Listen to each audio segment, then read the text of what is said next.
Esto es Roundup, un herbicida para grandes trabajos. Este es el nuevo. Veo que en ese pone biodegradable. Es el antiguo. Ahora no lleva lo de biodegradable, así que ya no debe ser biodegradable.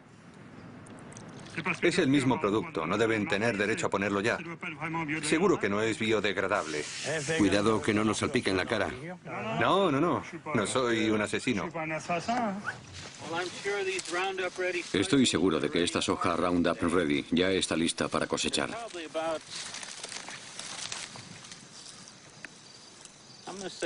Probablemente tiene, yo diría que un 11% de humedad, así que está perfecta para la cosecha. La primera vez que oí hablar de la soja Roundup Ready fue hace 8 años en una revista agrícola. Me pareció una innovación muy interesante.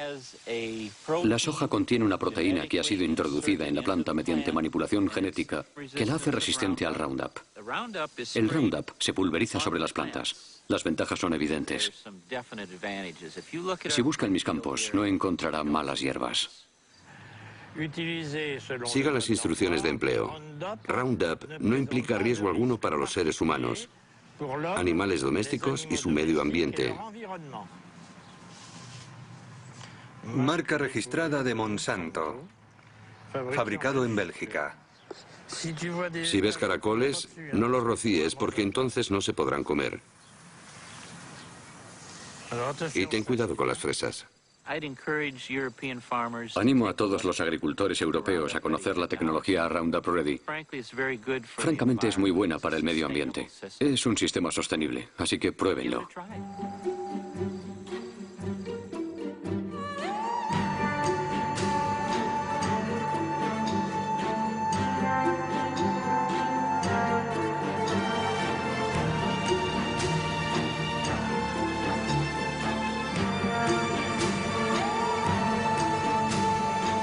El mundo según Monsanto.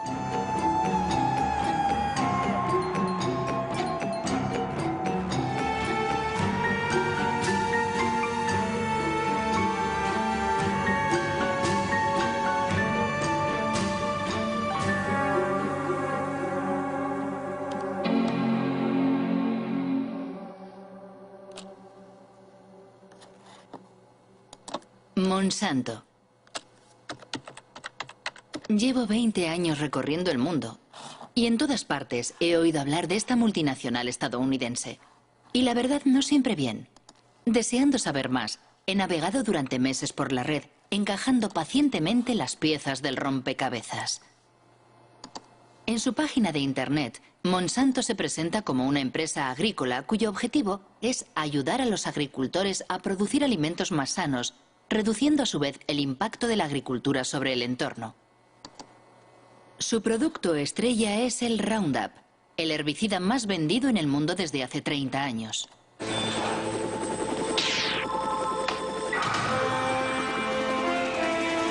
Una aplicación y se acabaron las malas hierbas. Roundup. Monsanto es igualmente líder mundial en biotecnología. El 90% de los OMG, organismos modificados genéticamente o transgénicos, cultivados en el planeta son suyos. La gran mayoría fueron manipulados genéticamente para que fueran resistentes a las emisiones de Roundup, como por ejemplo la soja Roundup Ready, literalmente lista para el Roundup.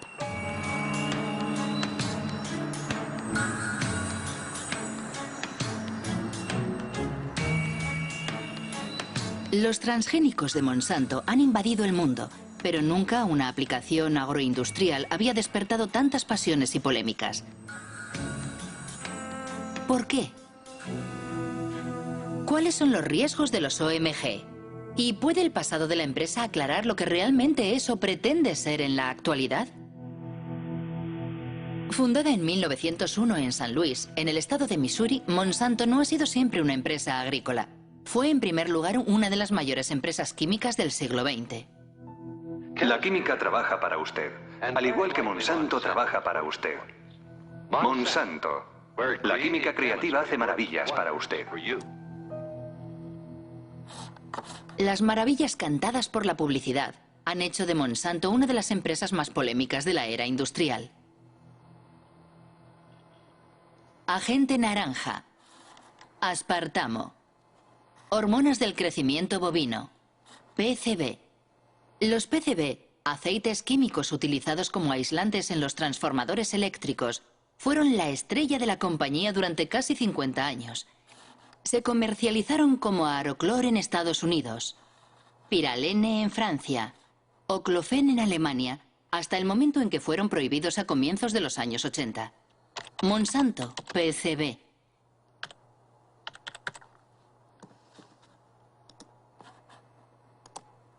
Un artículo de Washington Post de 2002. Monsanto ocultó durante décadas la contaminación por PCB.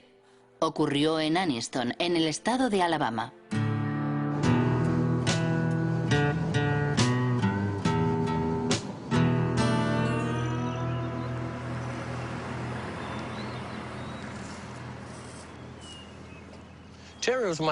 Terry era mi hermano pequeño. Murió en 1971 de un tumor cerebral, cáncer de pulmón y una enfermedad coronaria. Tenía 16 años. En los últimos 3 años he perdido a la mayor parte de mis amigos. Murieron a causa de enfermedades como el cáncer, la diabetes, la hepatitis, todas enfermedades relacionadas con los PCB.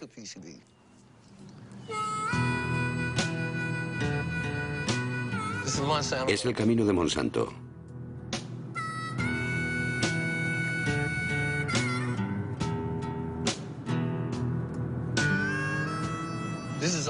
Aquí solo viven negros. Siguen viviendo aquí a pesar de que todas las casas están contaminadas. Hace 6 meses descontaminaron ese jardín de allí. Antes había casas aquí, la gente vivía en ellas, pero todos se tuvieron que mudar y las casas fueron demolidas.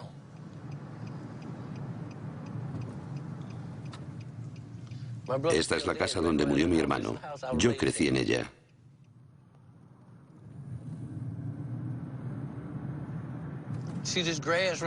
¿Veis aquel talud? Ahí es donde están enterrados los PCB. Monsanto obtuvo permiso para enterrar los PCB en Anniston. Ese es el canal de Snow Creek, que corre sobre cemento. Salía de la fábrica y vertía los PCB justo aquí. El agua estaba envenenada y no se lo dijeron a nadie, salvo al Estado, que no nos dijo nada.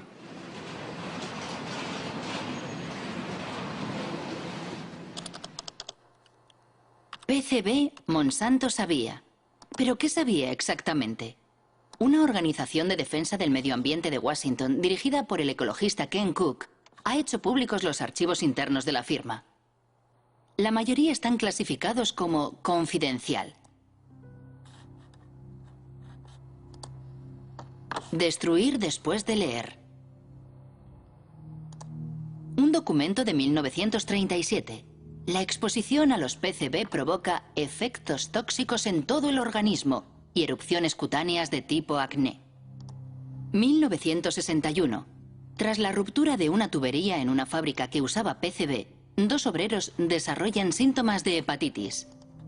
1966. Científicos sueltan peces en el canal de Snow Creek. Todos mueren al cabo de 3 minutos y medio.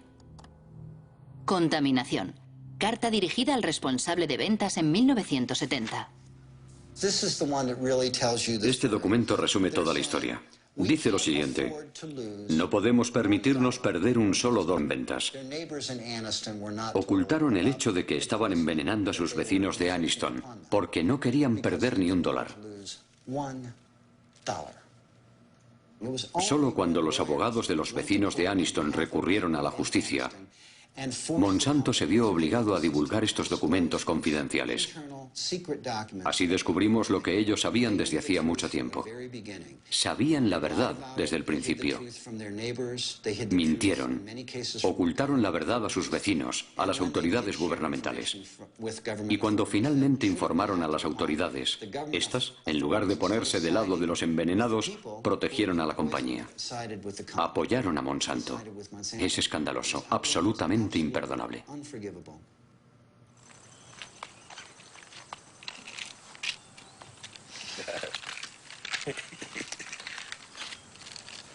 ¿Esta es toda tu medicación? No, no es toda. Tengo más aquí. ¿Cuál es tu tasa de PCB? 63,8 en sangre. En sangre. Si realizáramos una biopsia de su grasa, estaría en lo más alto de la escala con 3 o 4 mil partes por 1.000 millones. O más. ¿Cuál es el nivel tolerable? 2 partes por 1.000 millones. Ese es el estándar mundial. Pero todos nosotros tenemos en la sangre y en el cuerpo más que en ningún otro lugar del mundo. ¿Es normal hablar del nivel de PCB aquí? Todos hablamos de ello porque es nuestra vida cotidiana. A veces se me acerca un niño y me dice, señor Baker, me han hecho los análisis y tengo 3 partes por 1.000 millones. ¿Cuánto tiempo me queda? Es una historia absolutamente terrible. ¿Pero qué piensan los científicos? En la red hay muchos artículos acerca de los efectos de los PCB en la salud humana. Uno de los mejores especialistas se llama David Carpenter. Él fue quien realizó los análisis a los habitantes de Anniston. Todos llevamos PCB en nuestro cuerpo. Los osos polares y los pingüinos tienen PCB. En el pasado se vertían los PCB solo en algunos lugares, pero con el tiempo han contaminado el aire y el agua. Ahora todo el planeta está contaminado por los PCB. Los PCB provocan numerosas enfermedades. La más conocida es el cáncer.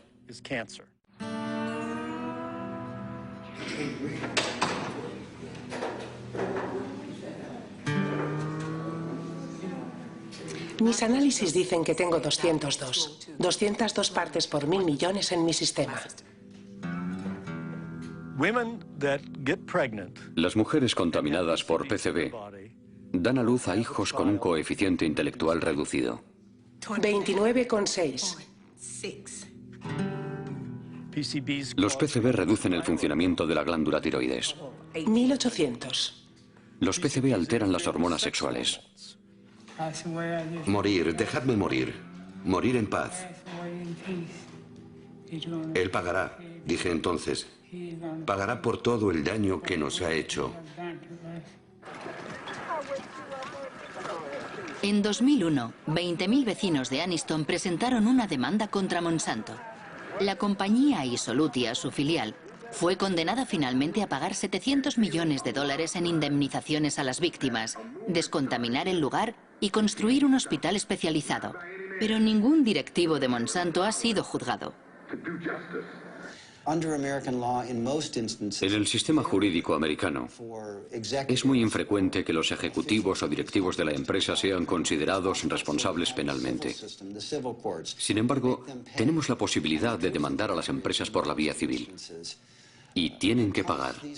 En realidad, las indemnizaciones y los intereses que pagan décadas más tarde las empresas solo son una mínima parte de sus beneficios. Por lo tanto, resulta rentable guardar el secreto. Nos preguntamos qué secretos estarán ocultándonos ahora. Nunca podremos confiar en que una gran empresa como Monsanto nos diga la verdad sobre un producto o un problema de contaminación. Jamás. No podemos confiar en Monsanto, dice Ken Cook. Y si tomamos como ejemplo el Roundup, el herbicida favorito de los jardineros y agricultores, ¿qué es exactamente? Es el nombre comercial dado por Monsanto al glifosato, un herbicida no selectivo o total, porque destruye todas las plantas. Lanzado al mercado en 1974, obtuvo un éxito fulgurante porque Monsanto afirmó siempre que era biodegradable y bueno para el entorno. Le presentamos Roundup, el primer herbicida biodegradable. Destruye las malas hierbas desde el tallo a las raíces y no contamina la tierra ni el hueso de res. Roundup, el herbicida con el que da gusto quitar las malas hierbas. Roundup, biodegradable. Ken Cook tiene razón. La empresa ha sido condenada 2 veces por publicidad engañosa. La primera en Nueva York, en 1996. La segunda en Francia, el año pasado. Los jueces consideraron que las menciones biodegradable, deja el suelo limpio y respeta el medio ambiente eran mensajes publicitarios engañosos. Más aún considerando que según los estudios realizados por el propio grupo Monsanto, solo se consigue un nivel de degradación biológica del 2% después de 28 días. He ahí la razón por la que biodegradable ha desaparecido recientemente de los bidones. Pero eso no es todo. Numerosos estudios científicos demuestran que el Roundup es altamente tóxico. Un ejemplo, el Roundup provoca alteraciones en la división celular. Un estudio del profesor Robert Bellet.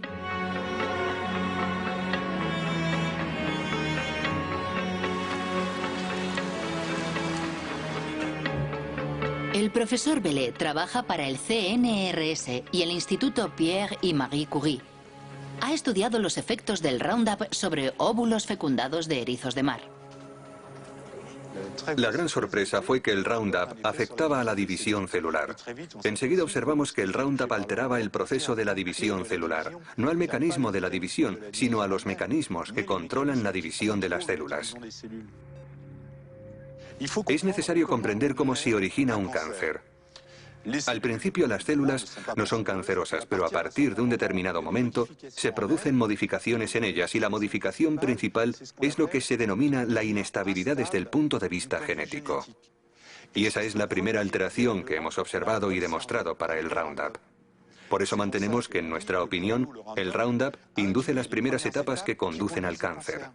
Y tenemos cuidado de no decir inductor del cáncer, porque el cáncer lo veremos dentro de 30 o 40 años. Inmediatamente cuando obtuvimos esos resultados, nos dimos cuenta de la importancia que podía tener para la gente que lo usa, porque las dosis con que trabajamos son muy inferiores a aquellas que utiliza la gente. Y pensamos, rápido, es necesario alertar lo antes posible y de la mejor forma posible a la opinión pública.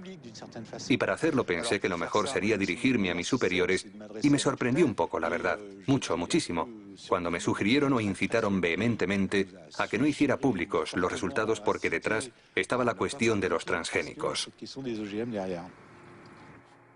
Es una historia increíble. Se ha ocultado la toxicidad del Roundup para proteger el desarrollo de los transgénicos. Remontémonos al inicio de la historia de los transgénicos.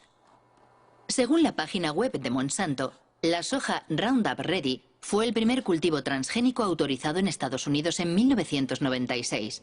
Sus productores están agrupados en la ASA, la Asociación Americana de la Soja, cuya dirección puede encontrarse en la página de Monsanto.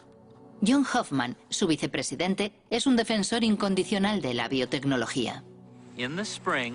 En primavera, hacia el 1 de mayo, fumigo una vez con Roundup para matar las malas hierbas.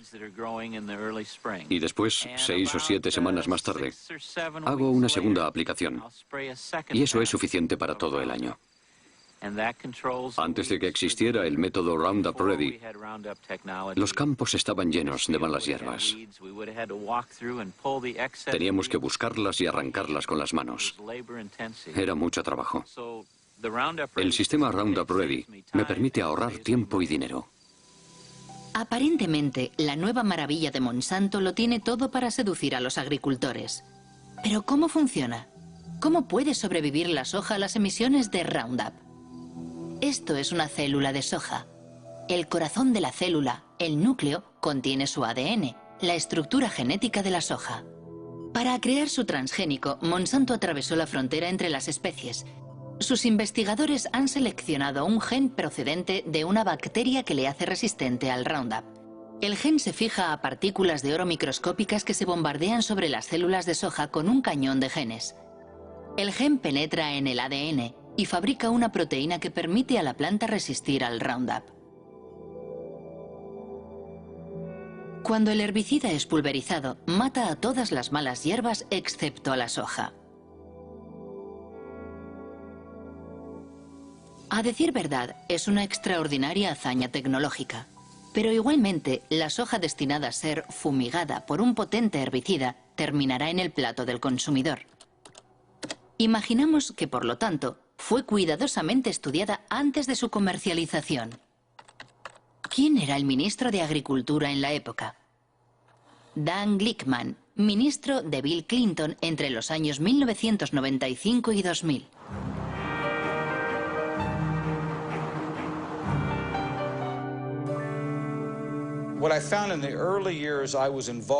Al inicio de mi mandato, Existía un amplio consenso agroalimentario en el seno del gobierno de Estados Unidos. Quien no bajara la cabeza ante el desarrollo rápido de la biotecnología y de los cultivos transgénicos era considerado como alguien contrario a la ciencia y al progreso.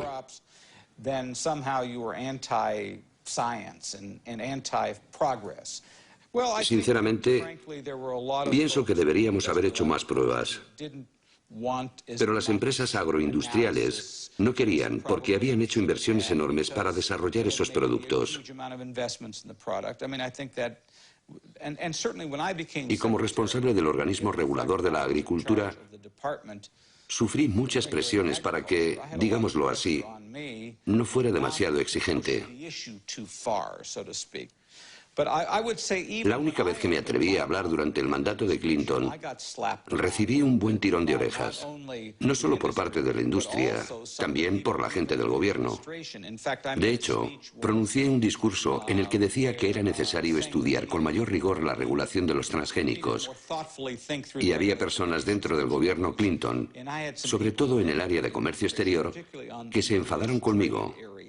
Me dijeron, ¿cómo puedes, tú que trabajas en agricultura, poner en duda nuestro sistema de regulación? Hasta aquí todo está claro. En Estados Unidos, el ministro de Agricultura no da la talla ante los intereses de las multinacionales.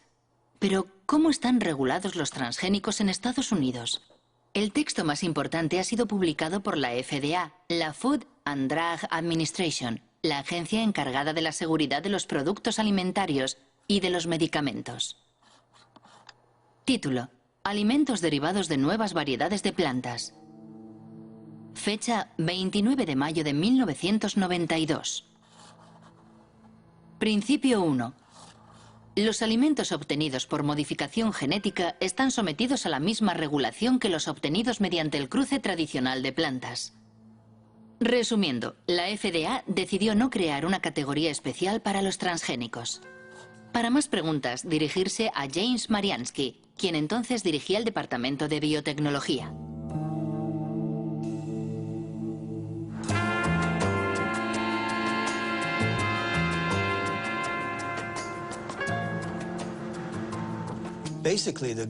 Básicamente, el gobierno tomó la decisión de no crear leyes nuevas. Pensaba que las leyes existentes podían aplicarse a las nuevas tecnologías. Eso quiere decir que la Casa Blanca le pidió a la agencia que escribiera un texto en el que los transgénicos no estuvieran sujetos a una reglamentación específica. Pero no se hizo basándose en datos científicos. Fue una decisión política. Sí, fue una decisión política que afectaba a muchos ámbitos, no solo al de la alimentación. Se aplicaba a todos los productos de la biotecnología. Una confesión increíble. James Mariansky reconoce que la reglamentación de los transgénicos se basó en una decisión política y no científica. Pero, ¿cómo fue argumentada esa decisión? Principio 2. Los componentes de los alimentos resultantes de una planta genéticamente modificada serán los mismos o similares sustancialmente a aquellos que se encuentran comúnmente en los alimentos. Dicho de otra forma, la FDA considera a priori que una planta modificada genéticamente es similar a una planta convencional. Es el denominado principio de equivalencia sustancial, que ha sido seguido en todo el mundo. Es el centro de debate que opone a los partidarios y detractores de los transgénicos. ¿Cómo pudo decir la FDA que una planta transgénica era similar a una planta convencional? Sabemos que los genes que se introducen en las plantas mediante la biotecnología producen proteínas muy parecidas a aquellas que hemos consumido durante siglos. Esa es la visión oficial de la FDA, cuestionada por Jeffrey Smith, autor de numerosas obras sobre los transgénicos. Michael Hansen, asesor científico de la Unión de Consumidores. Y el ensayista Jeremy Rifkin, que fue el primero en denunciar el principio de la equivalencia sustancial. Si los alimentos transgénicos están tan extendidos actualmente, es gracias a un engaño de la FDA.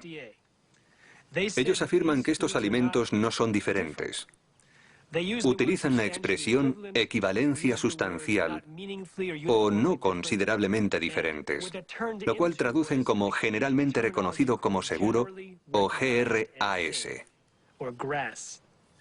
Normalmente, para que algo sea considerado GRAS, es necesario que se apoyen numerosos estudios y que existe un amplio consenso en el seno de la comunidad científica. Con los alimentos transgénicos no ha existido ni lo uno ni lo otro. La FDA decía, si se introduce un gen en una planta, ese gen es ADN. Dado que consumimos el ADN desde hace mucho tiempo, podemos por lo tanto concluir que esa planta es GRAS. Nuestro punto de vista era que los genes debían ser considerados aditivos alimentarios. Actualmente, cuando queremos agregar a un alimento una gota microscópica de un nuevo colorante, un conservante o un producto químico, se le considera un aditivo alimentario y, por consiguiente, debemos hacer toda clase de pruebas para demostrar que existe la certeza razonable de que no será nocivo. Por el contrario, si manipulamos genéticamente una planta, lo cual puede dar lugar a innumerables diferencias en el alimento, nadie pregunta nada.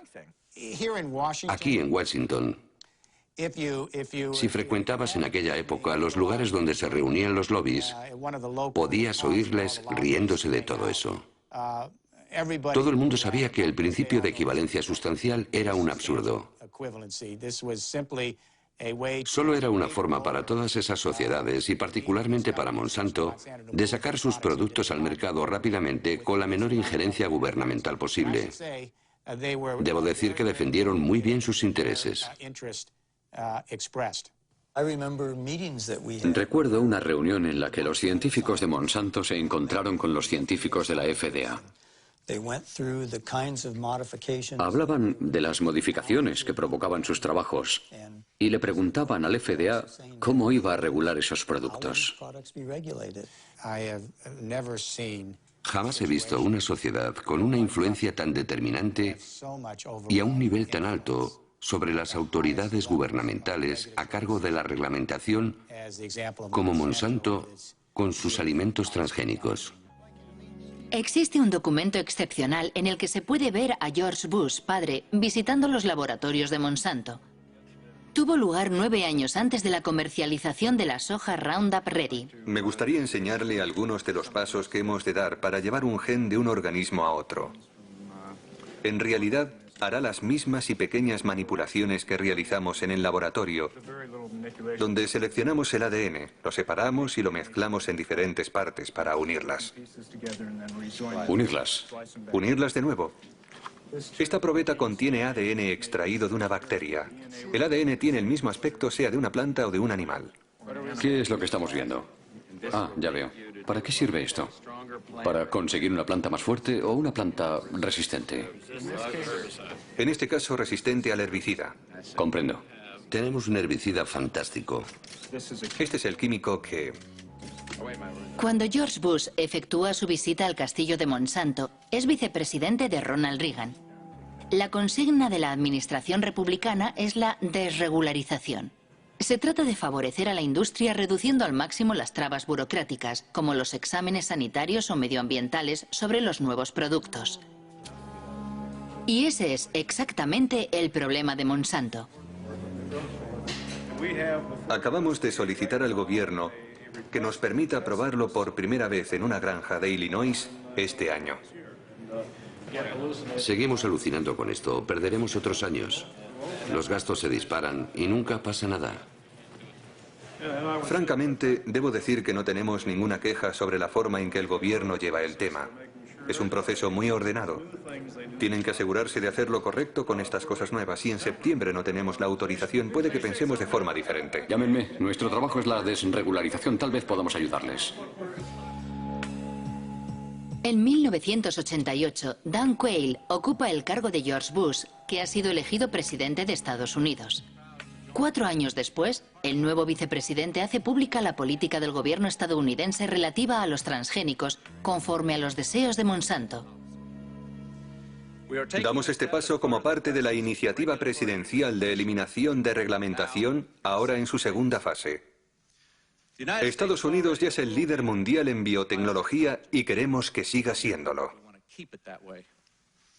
Solo en 1991 la industria de la biotecnología ha supuesto 4.000 millones de dólares. Esperamos que alcance los 50.000 millones de dólares en el año 2000. siempre que impidamos la proliferación de una regulación innecesaria. ¿Cree que fue una conspiración? La palabra conspiración es un poco fuerte, pero desde el punto de vista de la empresa, sin duda fue un asalto al poder. Enseguida, un tal Michael Taylor se convirtió en el administrador adjunto de la FDA, justo en el momento en el que se estaban redactando las normas de los alimentos transgénicos. ¿Quién es Michael Taylor? En Internet solo hay una imagen de ese hombre oscuro. Actualmente dirige la Fundación Recursos para el Futuro.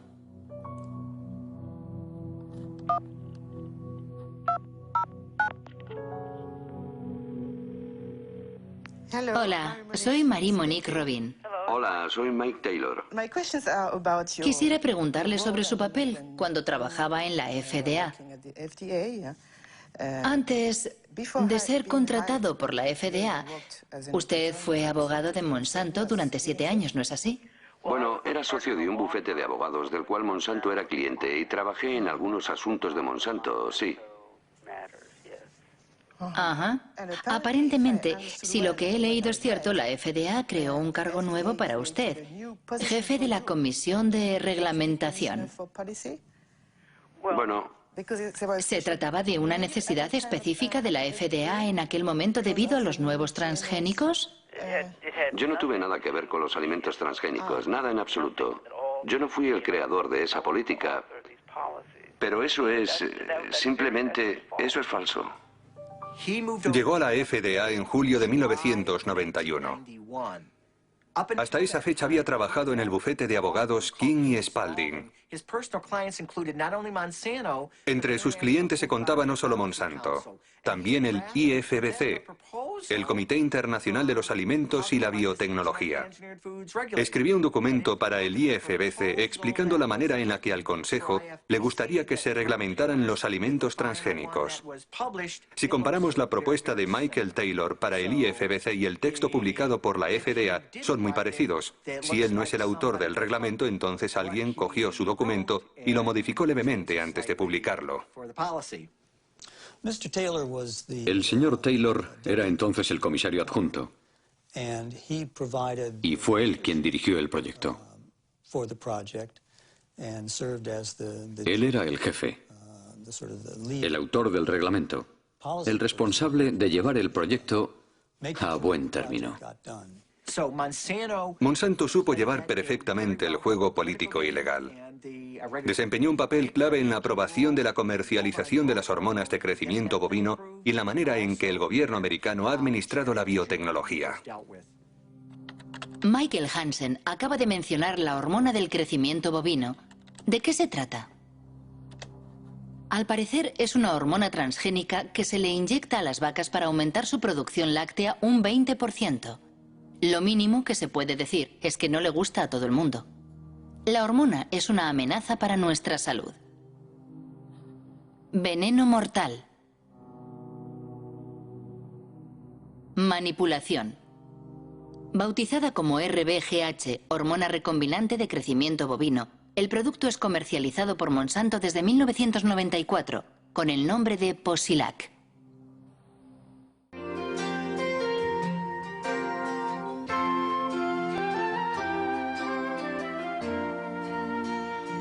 Posilac es el nuevo producto más seguro de la historia.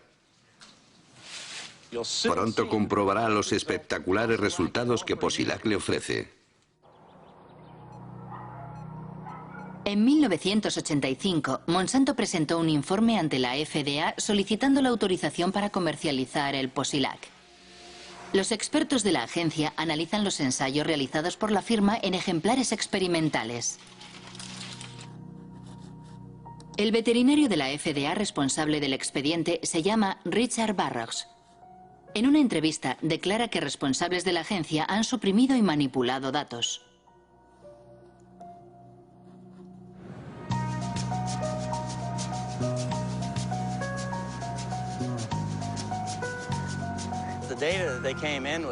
Los datos científicos que la empresa enviaba no tenían en cuenta las necesidades de los productores de leche. A saber, 2 cuestiones clave. Enfermedades como la mastitis, es decir, la infección de las ubres, y los problemas de reproducción. Cuando vi que faltaban aquellos datos, les dije, chicos, tenéis que recoger más información. Eso les retrasó de 2 a 3 años. ¿Informó a la FDA de sus preocupaciones? Poco a poco me fueron marginando. Mi jefe puso a sus colaboradores a cargo del expediente y yo tuve cada vez menos acceso a los datos, incluidas cosas que había pedido personalmente, como los estudios sobre la mastitis. Me convertí en un obstáculo, así que decidieron eliminarme y apartarme del trabajo. Hasta que finalmente me despidieron. Me acompañaron hasta la puerta y allí se terminó todo para mí. ¿Recibió amenazas? Sí, de los abogados de Monsanto. Cuando recurrí mi despido ante la justicia, ellos le dijeron a mi abogado que me denunciarían si revelaba secretos de la empresa para mi defensa. Finalmente, la FDA sería condenada a readmitir al veterinario demasiado concienzudo, quien, asqueado, terminaría renunciando. Pero eso no es todo. En Internet se habla también de documentos robados a la FDA y enviados al profesor Samuel Epstein, dirigente de la Coalición por la Prevención del Cáncer.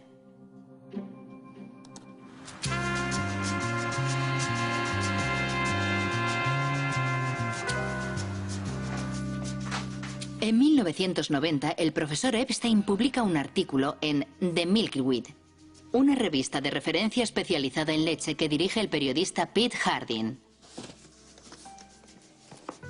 Una primicia basada en documentos secretos que los dos hombres investigaron minuciosamente. Un día encontré en la oficina una caja enorme llena de documentos enviada desde Washington por un remitente anónimo.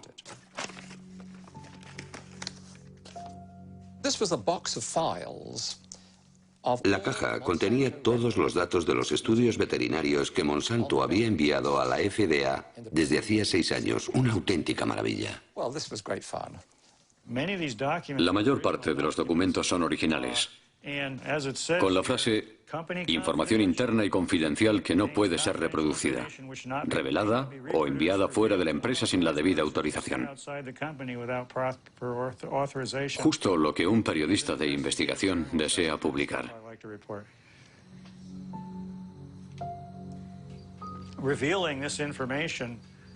La revelación de esos informes enfureció a Monsanto y a la FDA.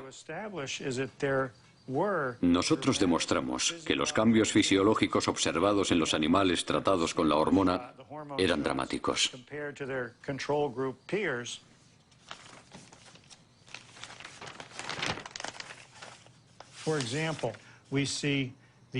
Por ejemplo, el ovario izquierdo de las vacas que habían recibido la hormona sintética es un 34% más grande. Hasta un 42 o un 44% según los grupos. Más aún, los informes demuestran que los animales tratados tienen graves problemas para reproducirse. Los datos son concluyentes. Nosotros proporcionamos los datos sin procesar y procesados, datos contrastados no por nosotros para su verificación. Las autoridades sanitarias que han analizado la somatotropina bovina han comprobado que no existe ningún riesgo para los consumidores. Para Monsanto, la hormona no solo no representa ningún problema, sino que solo conlleva beneficios para el consumidor. Como la composición química de la leche no es alterada por el Posilac, sus propiedades y su gusto no cambian.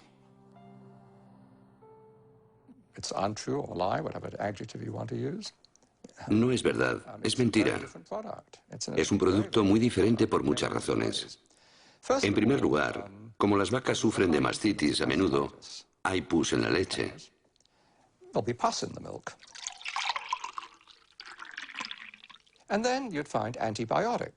Además, debido al tratamiento de la mastitis, se encuentra una gran cantidad de antibióticos en la leche. Por último, se ha observado un aumento importante del llamado IGF-1, el factor insulina de crecimiento. Desde los años 80, unos 60 estudios han demostrado que existe una relación directa entre un nivel elevado de IGF-1 y el cáncer de mama, de colon y de próstata. Es una historia absolutamente asombrosa. ¿Hubo otros países que autorizaran la RBGH? Al parecer, la hormona fue prohibida en Europa y Canadá. En Canadá también. La Agencia de la Salud de Canadá suele calcar sus decisiones de la FDA. RBGH. Escándalo en Santé, Canadá. Monsanto acusado de intento de soborno. En octubre de 1998, 3 científicos de Santé, Canadá, declararon ante una comisión del Senado por oponerse a la comercialización de la hormona transgénica. El escándalo ha sido descubierto por el Dr. Steve Kopra, un whistleblower, en inglés, alguien que da la voz de alarma.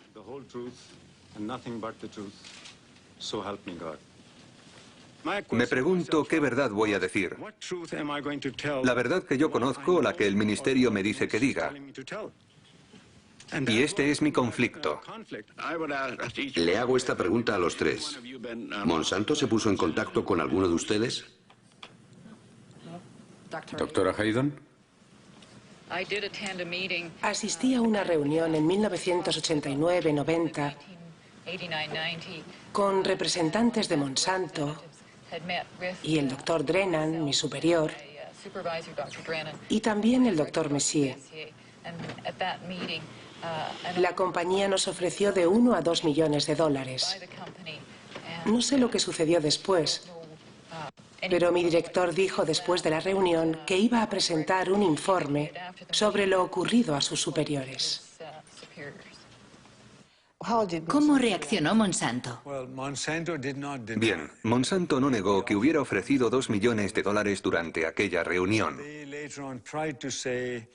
Después dijeron que había sido una propuesta para hacer más investigaciones en Canadá sobre la vaca canadiense. En cualquier caso, el resultado es que la hormona transgénica no ha sido autorizada en Canadá. Tras las revelaciones de Canadá, el Parlamento Europeo la prohibió para siempre. Después, de repente, Margaret Haydon, Gerard Lambert y yo fuimos despedidos por desobediencia. ¿Fueron despedidos? Sí, nos despidieron y llevamos el asunto a los tribunales. No a la hormona del crecimiento bovino. En Estados Unidos, el Congreso había abierto también una investigación a petición de los detractores de la hormona transgénica. Entre otras cosas, denunciaban la prohibición de etiquetar la leche según su origen, lo cual impedía elegir a los consumidores. Curiosamente, la investigación nunca concluyó. La hormona de crecimiento bovino BGH es una prueba de la aceptación de la ingeniería genética por el consumidor. ¡A la basura! ¡A la basura! ¡A la basura!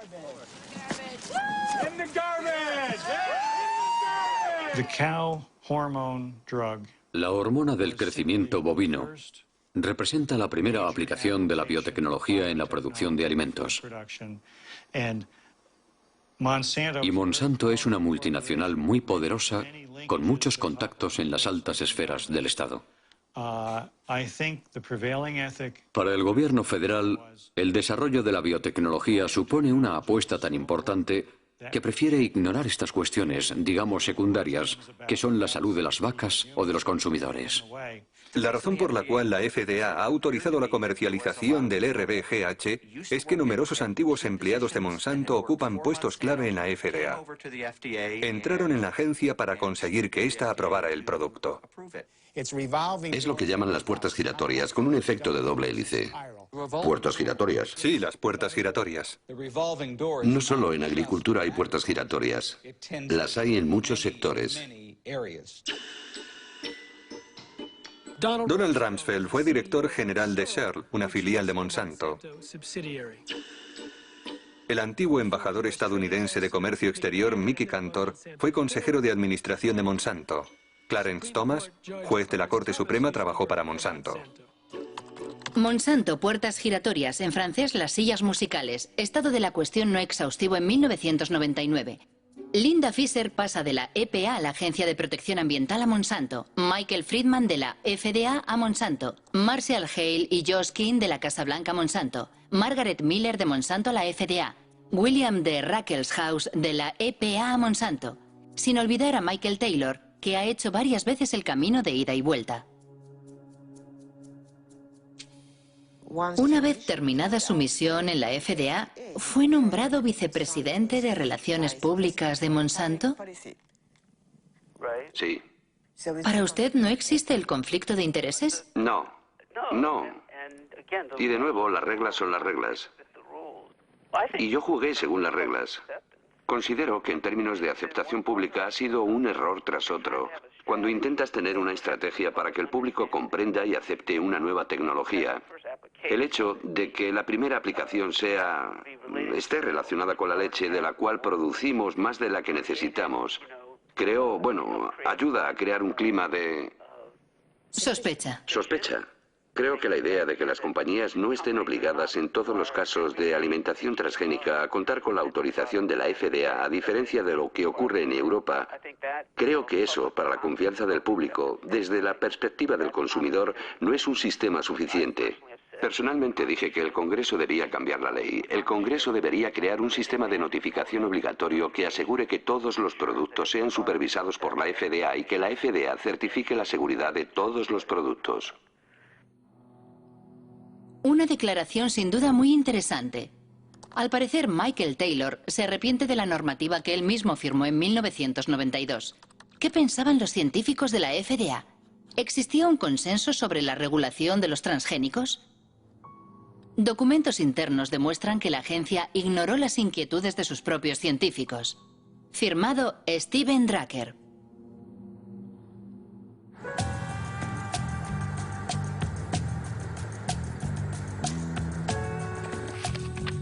Steven Drucker es un abogado que trabaja para una coalición de organizaciones no gubernamentales. Demandó a la FDA y consiguió la desclasificación de sus archivos sobre los transgénicos. Recibimos más de 44.000 páginas que revelaban que la FDA lleva mintiendo al planeta al menos desde 1992. Y sigue mintiendo. Finge que el principio de equivalencia sustancial entre los alimentos transgénicos y las plantas convencionales está basado en un amplio consenso en el seno de la comunidad científica y que numerosos datos científicos lo demuestran. Esas dos afirmaciones son mentiras flagrantes. Por ejemplo, el doctor Luis Privil, del Departamento de Microbiología de la FDA, ha escrito: hay una enorme diferencia entre los efectos inesperados que pueden provocar las plantas tradicionales y los alimentos transgénicos. A continuación añade que ciertos aspectos de la manipulación genética podrían resultar más peligrosos.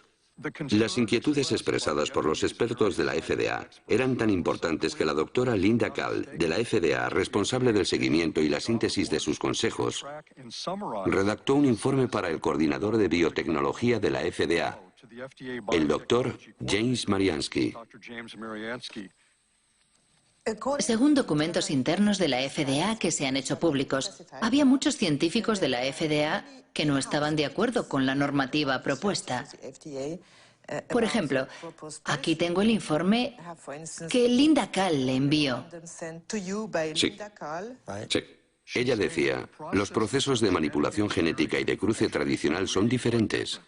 De cruce tradicional son diferentes. Y según los expertos de la agencia, conllevan riesgos diferentes. Conllevan riesgos diferentes. Es cierto que en el interior de la agencia existían opiniones divergentes.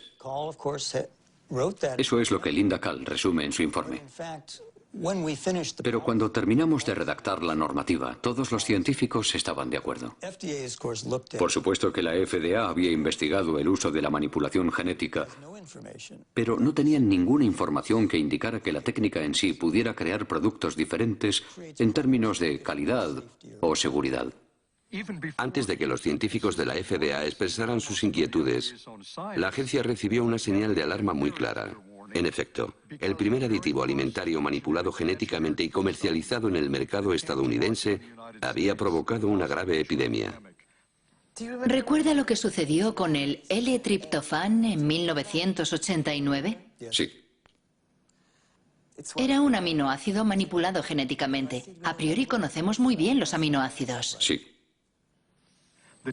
Mató a decenas de personas y cientos más enfermaron. Provocó una epidemia de una enfermedad desconocida llamada EMS. Es cierto. ¿Cuántas personas murieron? Sí, pero nosotros teníamos muchos... 37 y más de 1000 inválidos. ¿Lo recuerda?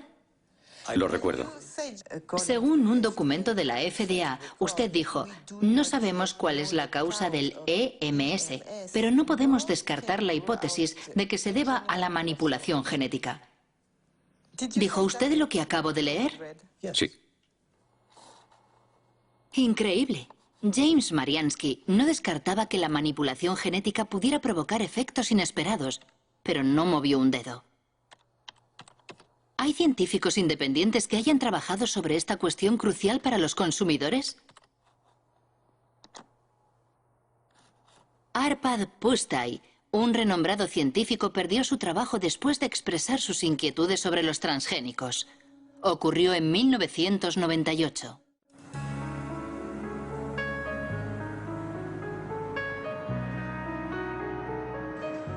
Arpad Pusztai trabajaba para el Instituto Rowlett, en Escocia, y había dirigido un estudio sobre las patatas transgénicas por encargo del Ministerio de Agricultura.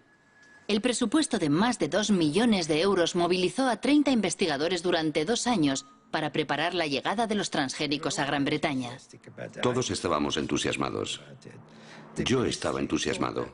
El ministerio pensaba que si hacíamos ese estudio, examinando todos los aspectos, aquello serviría de apoyo a los alimentos transgénicos. Cuando llegara el momento de comercializar los productos, podrían decir que el mejor laboratorio de nutrición europeo había comprobado que no existía ningún problema. Arpad Pusztai es especialista en lectinas. Son proteínas que tienen una función insecticida y que protegen a las plantas contra los pulgones. Los científicos del Instituto Rowlett crearon patatas resistentes al pulgón insertando un gen del narciso de las nieves que produce la famosa lectina. Antes, habían verificado que las lectinas, en su estado natural, no son peligrosas para la salud. Las patatas transgénicas fueron probadas en ratas. Constatamos 2 efectos. En primer lugar, la proliferación de células en el estómago, lo cual no es bueno. Yo no digo que sea canceroso, pero puede facilitar el desarrollo de tumores causados por los productos químicos.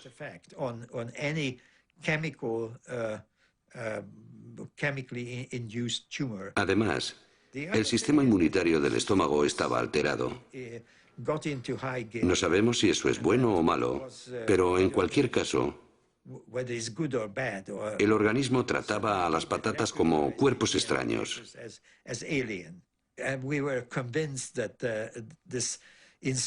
Estábamos seguros de que la manipulación genética estaba en el origen del problema y no el gen de la lectina, porque lo habíamos comprobado aisladamente en una concentración 800 veces mayor sin consecuencias negativas. Era muy importante porque la FDA hablaba en la época de una tecnología neutra. Nosotros dijimos en público que el problema en sí no era el gen, sino la técnica de inserción. Cuando llegaron a Gran Bretaña los primeros cargamentos de soja norteamericana, la BBC entrevistó a Arpad Pusztai sobre la cuestión.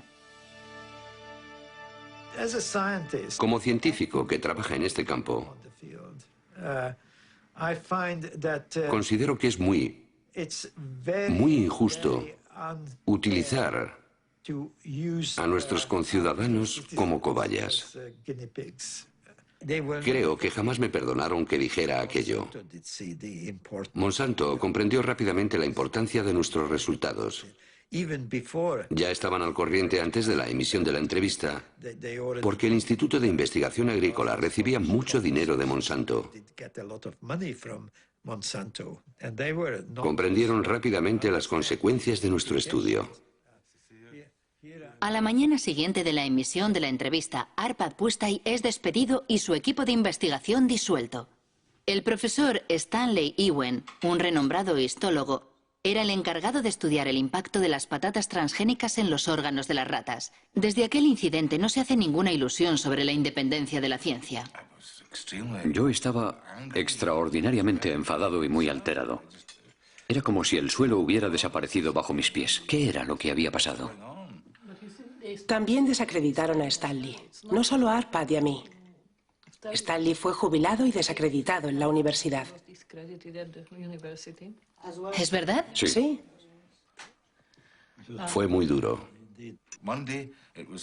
El lunes nuestro trabajo era formidable.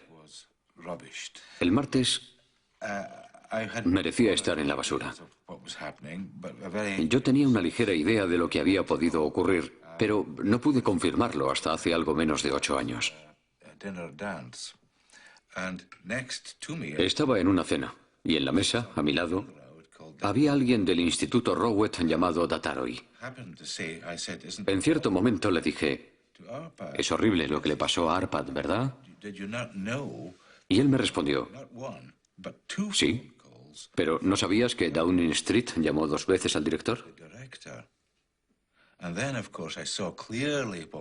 Entonces comprendí que había algo supranacional en todo este asunto. El despacho de Tony Blair había recibido presiones para detener nuestro trabajo porque los norteamericanos pensaban que podría crearle problemas a su industria biotecnológica. El caso de Arpad Pusztai provocó un rechazo masivo a los alimentos transgénicos en Gran Bretaña, apoyado por Greenpeace. Hasta tal punto que un año después, Robert Shapiro, presidente de Monsanto, aceptó participar en una teleconferencia organizada por la Asociación Ecologista. Es el único documento filmado que existe del antiguo presidente, que había inclinado la compañía al área de la biotecnología, lanzando un nuevo lema: alimento, salud y esperanza. Monsanto hizo grandes esfuerzos para imponer sus productos en todos los ámbitos con el apoyo pleno de las multinacionales fabricantes de alimentación, distribuidores, empresas de comunicación, agencias estatales e incluso gobiernos. No se comportan como una empresa que ofrece vida y esperanza, sino como matones que intentan imponer sus productos. Sí, soy un matón, pero me parece que no soy un matón con éxito. Me gustaría empezar señalando que la biotecnología es una herramienta. La biotecnología en sí misma no es ni buena ni mala. Puede usarse bien o muy mal. Los productos que están en el mercado han sido comprobados por los órganos de vigilancia que la sociedad ha establecido con el fin de asegurar no solo su seguridad, también la seguridad medioambiental de esos productos.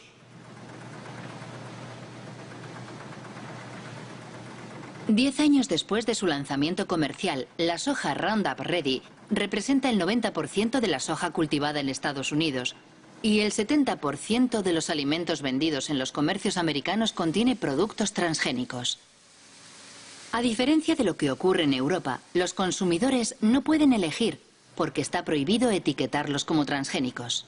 Una consecuencia directa del principio de equivalencia sustancial. Tengo un grano de soja en la mano y lo puedo comer con toda confianza. Es muy seguro. Creo que la FDA confía en que esta soja es tan segura como las demás variedades.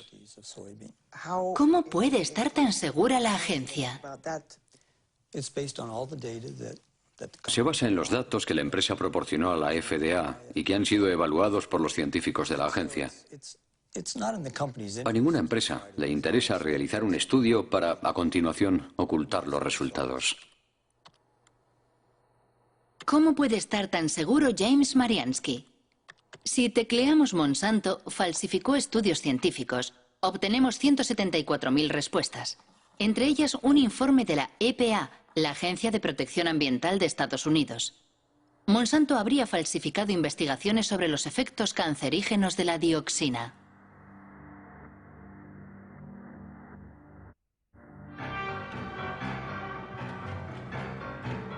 La historia comienza en Nitro, en una fábrica de Monsanto que fabrica un potente herbicida denominado 245T. En 1945, una explosión provoca efectos inesperados. 228 obreros desarrollan una enfermedad muy desfigurante, el cloracné. La causa es la dioxina, un subproducto altamente tóxico que contiene el 245T.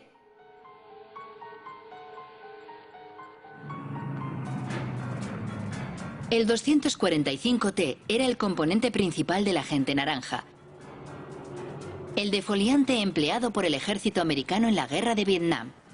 En los años 60, 40 millones de litros de agente naranja fueron arrojados en el sur del país, es decir, 400 kilogramos de dioxina pura. 3 millones de personas fueron contaminadas, entre ellas miles de soldados americanos. 40 años después de la guerra, la dioxina continúa causando víctimas. Se dice que actualmente el veneno provoca cáncer y graves alteraciones genéticas.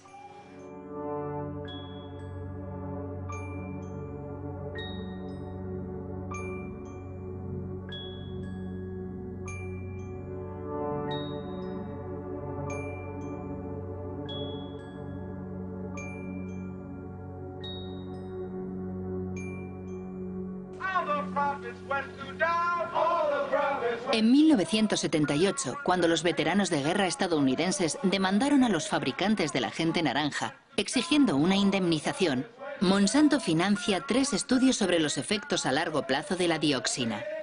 La compañía pagó a científicos para que compararan el estado de salud de los trabajadores afectados 30 años antes en el accidente de la fábrica de nitro, con el de los trabajadores no afectados. 2 personas conocen muy bien ese estudio. William Sanjur, que dirigía el Departamento de Residuos Tóxicos de la Agencia de Protección Ambiental, y Gerson Smoger, el abogado defensor de los veteranos de la guerra de Vietnam. En 1990, la doctora Kate Jenkins, una de mis colegas en el EPA, elaboró un informe alegando que ciertos estudios realizados por Monsanto eran incorrectos. Si hubieran sido realizados correctamente, los resultados habrían sido los opuestos a los obtenidos por Monsanto. Sus estudios demostraban que la dioxina no es un agente cancerígeno para el hombre. Tenían los datos de las investigaciones y manipularon su interpretación para llegar a la conclusión que querían. Una investigación jamás se hace así, jamás. Pero así fue como consiguieron lo que querían.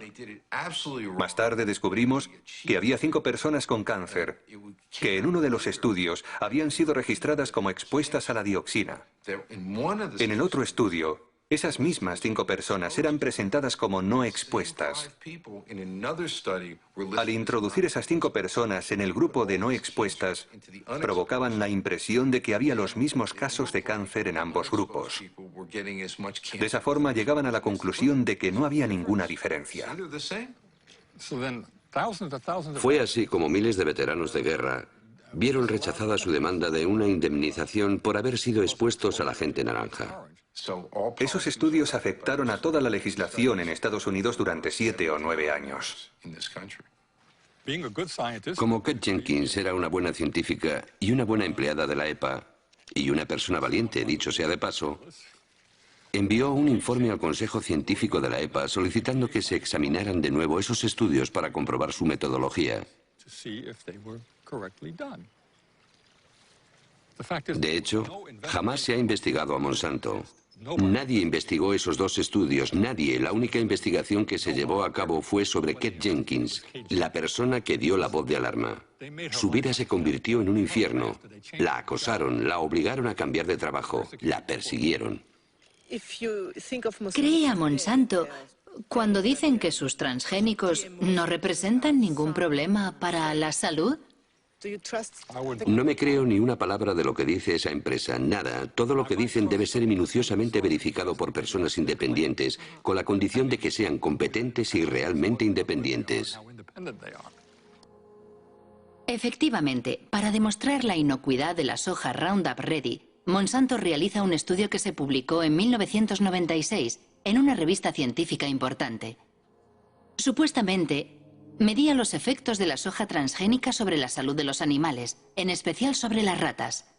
El estudio fue cuidadosamente desmenuzado por un científico danés ya fallecido, el noruego Ian Prime.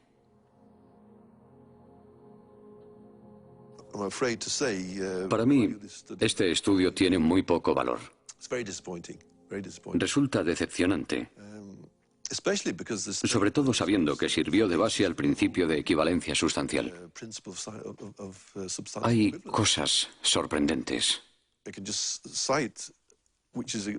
Por ejemplo, esta frase: los estudios sobre la alimentación de los animales nos proporcionan la seguridad parcial de que no hay cambios importantes. ¿Cómo que parcial? Eso no es suficiente. Yo quiero el 100% de seguridad. Por ejemplo, en la página 723 se puede leer: salvo por su coloración más marrón, los hígados parecían normales durante la autopsia. ¿Cómo se puede decir eso sin estudiar el interior del hígado? Sin estudiar las muestras al microscopio para ver si no hay diferencias. Además, usaron ratas viejas. Cuando se quieren ocultar los problemas, no hay nada mejor que coger animales adultos, porque son los jóvenes los que permiten observar si se ha producido alguna modificación. Podemos afirmar que se trata de mala ciencia, porque proporcionan muy pocos datos. ¿Intentó conseguir los datos originales del estudio sobre las ratas? Yo no, pero un colega sí. Fue muy largo y frustrante, porque tuvo que ir de despacho en despacho. Y finalmente, la respuesta fue negativa. Si no hay nada que ocultar, no debería ser un problema. Los datos deberían estar a disposición de todo el mundo para que se pueda trabajar con ellos. Pero cuando vemos que se ocultan los datos, todos sospechamos. Nos preguntamos por qué los ocultan así. De cualquier forma, una cosa es segura. Fue gracias a esos estudios insuficientes por lo que los transgénicos de Monsanto invadieron el mundo, principalmente América del Norte y del Sur, Asia y Australia. En 10 años los cultivos transgénicos se han extendido por más de 100 millones de hectáreas. El 70% son resistentes al Roundup y el 30% restante ha sido manipulado genéticamente para fabricar un insecticida denominado BT. Desde 2001, la compañía publica un documento titulado The Pledge, la promesa, una especie de carta ética en la que intenta responder a sus detractores justificando sus prácticas. En el corazón de su oposición a los transgénicos se encuentra singularmente la cuestión de las patentes. Eso que Monsanto llama sus derechos de propiedad intelectual, que deben proteger sus inversiones. En América del Norte, cualquier granjero que compre semillas transgénicas debe firmar un contrato de empleo de la tecnología, mediante el cual se compromete a respetar la patente que la compañía posee sobre el gen manipulado. En Estados Unidos, los alimentos transgénicos están protegidos por la ley de patentes. Por esa razón, no tengo derecho a guardar granos para sembrarlos el año siguiente. Es una protección para Monsanto y las empresas dedicadas a la biotecnología, porque han invertido muchos millones de dólares para crear esta tecnología nueva. ¿Cómo puede saber Monsanto que alguien ha vuelto a plantar sus semillas?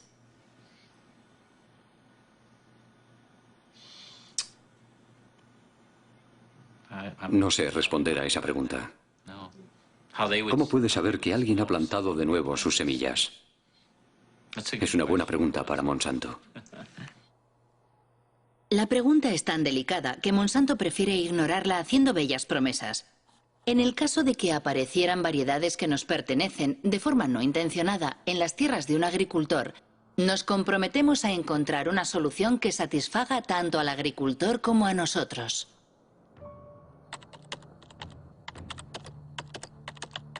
Pero la realidad resulta mucho menos idílica.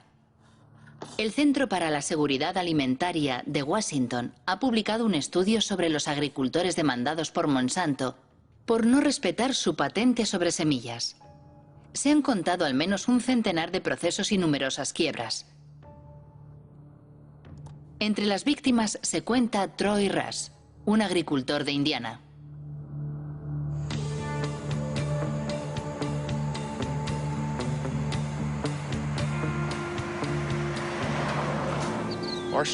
Nuestra historia comienza en 1999. Un caballero, y no es el término más apropiado, se presentó en la granja de mis padres. Dijo que era un detective privado contratado por Monsanto. Nos dijo que estaba investigando a agricultores sospechosos de haber guardado una parte de sus semillas. Nos preguntó directamente si ese era nuestro caso. Le contestamos que no, y le enseñamos las facturas de compra de herbicidas y grano. Incluso le dimos las direcciones de los vendedores para que lo comprobara personalmente, pero declinó nuestra invitación. Después de aquel incidente, Monsanto demandó a mi familia. Monsanto presentó documentos que, supuestamente, eran análisis de muestras recogidas en nuestra granja. Para obtener las muestras, Monsanto tuvo que entrar en nuestras tierras sin autorización y robarlas. Recuerdo que aquel año habíamos plantado 200 hectáreas de soja Roundup Ready. Era un contrato que teníamos con un productor de semillas para producir simiente. El contrato era muy preciso porque indicaba dónde íbamos a sembrar. Era muy fácil de comprobar y todo el mundo lo sabía. ¿Por qué negociaron un acuerdo amistoso con Monsanto? Al cabo de 2 años y medio, la familia estaba completamente destrozada a causa del estrés. Sus acciones amenazaban el trabajo de 5 generaciones. Si Monsanto hubiera ganado, lo habríamos perdido todo. Y ellos se lo habrían quedado todo. Todo. Buenos días. Buenos días, señor. ¿Cómo estás hoy, Troy? Bien, ¿cómo estás? ¿Cómo va todo? Bien. Troy Rush y David Runyon cultivan soja tradicional. Los dos han sido víctimas de lo que en Estados Unidos llaman la policía de los genes. Creada por Monsanto para imponer su ley en los campos, la policía de los genes siembra el terror en el campo norteamericano, donde se denuncian los métodos totalitarios de un mundo dominado por los transgénicos. Troy, me gustaría que vieras unas fotos. Mira lo que hice para impedirles que volvieran a entrar en mis tierras.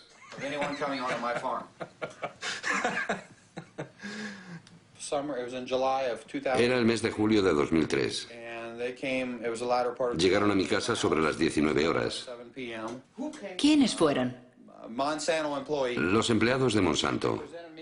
Me enseñaron su tarjeta de visita y me hicieron algunas preguntas sobre mis cultivos de soja, de maíz y sobre dónde vendía mi cosecha. Les dije, vale, se acabó la conversación. Las patentes lo han cambiado todo. Han destruido la confianza que existía entre vecinos. Personalmente, solo hablo y tengo amistad con 2 agricultores. ¿De verdad tienen miedo los agricultores? Por supuesto que tienen miedo. Es imposible defenderse de esa compañía. Han creado una industria cuyo único objetivo es destruir las vidas de los agricultores. Todo el mundo tiene miedo. ¿Tiene miedo de que le denuncie un vecino? Sí. ¿Sí? Sí, es sencillo. Solo hay que marcar el 1-800 Monsanto. No, perdón, 1-800 Roundup. Recuerdo que animaban a los agricultores a llamar a ese número gratuito para delatar. ¿Por qué hace todo eso Monsanto?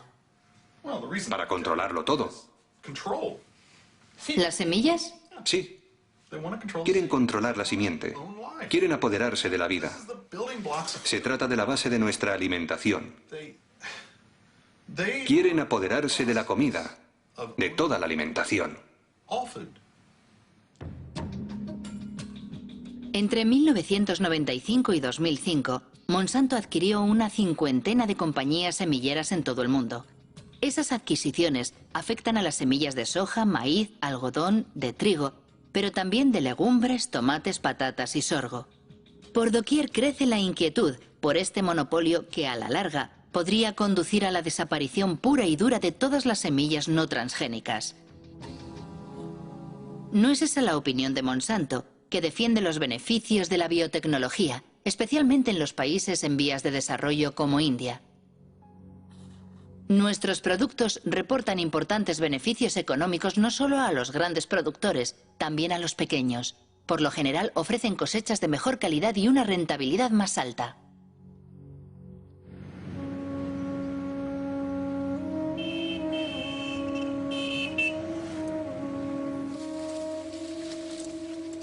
India es el tercer productor mundial de algodón.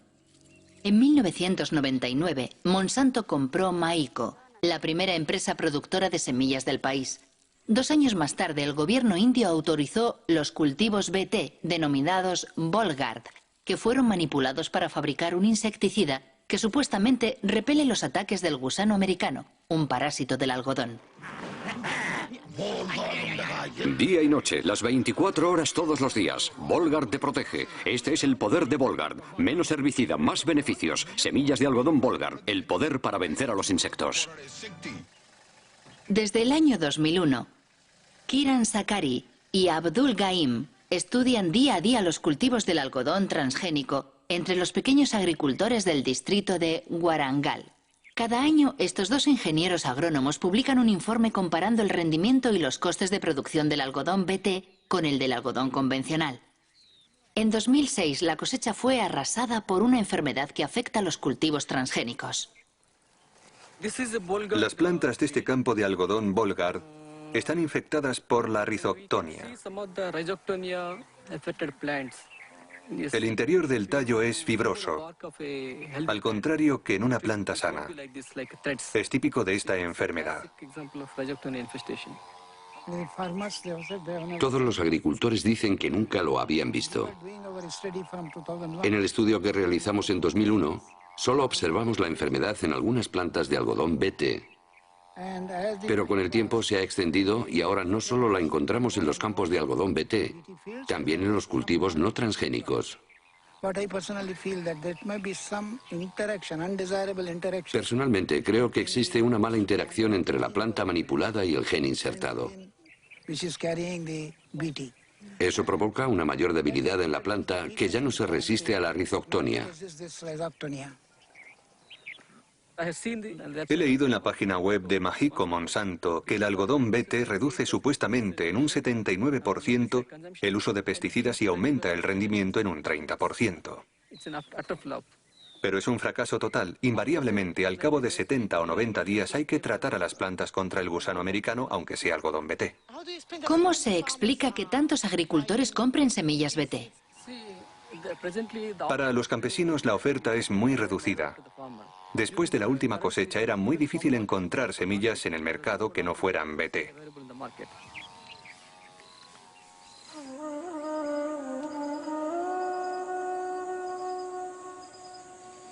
Actualmente en India, Monsanto controla prácticamente la totalidad del mercado de simiente de algodón.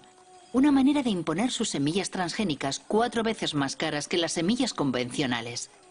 Para conseguirlas, los campesinos se ven obligados a empeñarse con intereses de usura. Si la cosecha es mala, van a la quiebra. Es una espiral infernal que está diezmando las aldeas indias.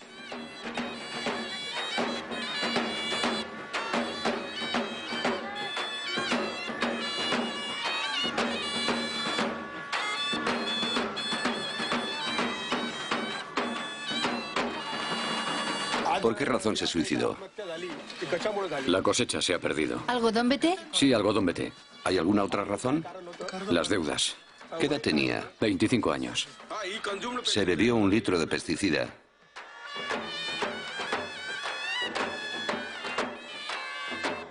¿Es el primer suicidio en la aldea? No. El segundo.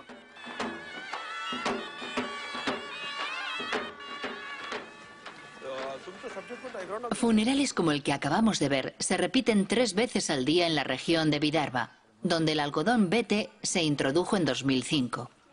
Es cierto que a pesar de no ser un fenómeno nuevo en la India, con la introducción de los transgénicos se ha incrementado notablemente.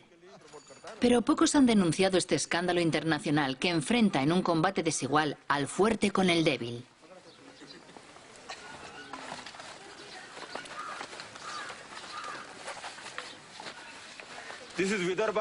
En las zonas de Vidarbha, donde se cultiva el arroz, se producen pocos suicidios.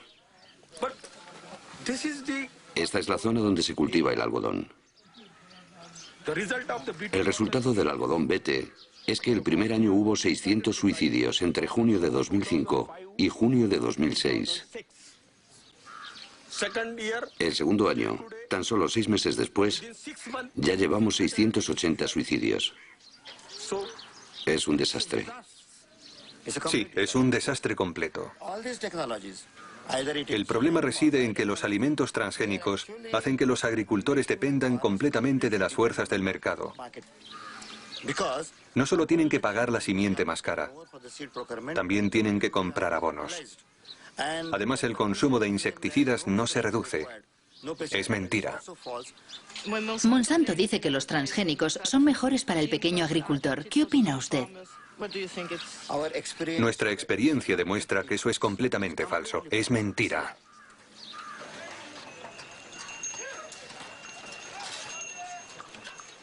Este día de diciembre de 2006, la revuelta planea sobre el mercado de algodón más importante del estado de Maharashtra.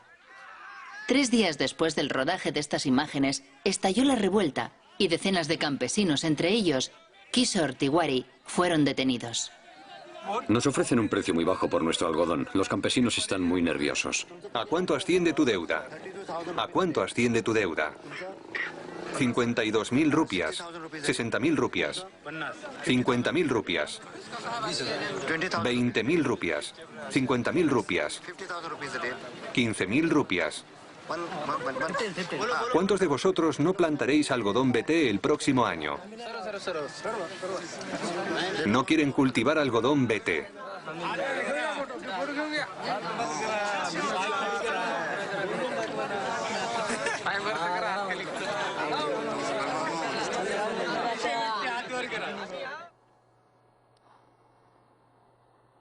Las semillas del suicidio.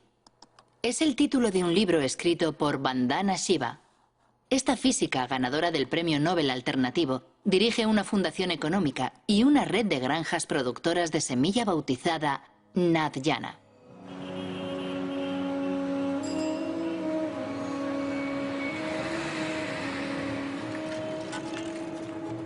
Vandana Shiva ya luchó contra la primera revolución verde, aquella de los años 60 que introdujo la agricultura industrial en la India. En la actualidad denuncia la que ella denomina Segunda Revolución Verde, la de los transgénicos de Monsanto protegidos por patentes. La diferencia entre las dos es que la primera Revolución Verde fue dirigida por el sector público y las agencias gubernamentales controlaban la investigación. La Segunda Revolución Verde está dirigida por Monsanto. La segunda diferencia es que la primera Revolución Verde tenía el objetivo oculto de vender más productos químicos, pero su motivación principal era producir más alimentos y alcanzar la seguridad alimentaria. Al final, aunque se hiciera en detrimento de otros cultivos como las leguminosas, se produjo más arroz y trigo para alimentar a la gente. La segunda Revolución Verde no tiene nada que ver con la seguridad alimentaria. Su único objetivo es aumentar los beneficios de Monsanto. Ellos siempre han dicho que la manipulación genética es un medio para conseguir patentes. Ese es su verdadero objetivo. Si observan la estrategia de investigación que Monsanto desarrolla en este momento, la compañía está probando una veintena de plantas en las que ha insertado el gen BT, la mostaza, el gumbo, la berenjena, el arroz, la coliflor. Una vez que imponga como norma el derecho de propiedad sobre los granos modificados genéticamente, podrá empezar a cobrar derechos de autor. Todos dependeremos de Monsanto por cada semilla que plantemos y cada campo que cultivemos. Si controla las simientes, controlará la alimentación. Y ellos lo saben, esa es su estrategia. Eso es más poderoso que las bombas, más poderoso que las armas. Monsanto responde a estas enérgicas acusaciones afirmando que nada de eso es cierto y esgrime los compromisos de su promesa: integridad, diálogo, transparencia, compartir. Queremos participar de forma constructiva en el proceso por el cual sociedades de todo el mundo intentan encontrar buenas respuestas a esas cuestiones. ¿Los productos serán seguros para el medio ambiente? ¿Cómo afectarán a la biodiversidad? ¿Cómo afectarán a otras plantas, insectos y pájaros? ¿Qué ocurre con el cruce de genes? ¿Qué ocurrirá si los genes invaden especies salvajes? Para mí todo eso significa, entre otras cosas, escuchar atenta y respetuosamente todos los puntos de vista. Como quien no quiere la cosa, Robert Shapiro acaba de hablar de un tema muy delicado que preocupa extraordinariamente a todos los detractores de los transgénicos: la contaminación transgénica. Monsanto prefiere hablar de presencia accidental como consecuencia del orden natural. Al parecer, los transgénicos ya han contaminado el maíz mexicano. Eso es lo que demuestra un estudio publicado por la revista científica Nature, firmado por el profesor Ignacio Chapela, de la Universidad de Berkeley. El artículo ha provocado una intensa polémica.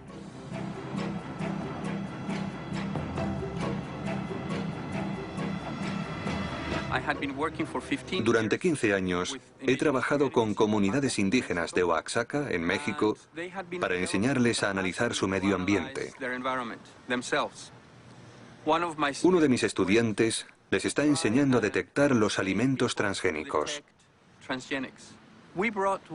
Llevamos una lata de maíz americano en conserva que tenía que servirnos de control positivo porque sabíamos que era maíz transgénico. Necesitábamos un control negativo y pensamos que el maíz mexicano era perfecto para eso porque es el maíz más puro y mejor conservado del mundo. Cuando analizamos las muestras, descubrimos sorprendidos que el maíz que creíamos que no era transgénico ya contenía ADN transgénico. Fue una gran sorpresa comprobar que las variedades tradicionales, preservadas y mantenidas localmente desde hacía 10.000 años, ya estaban contaminadas por transgénicos procedentes de Estados Unidos.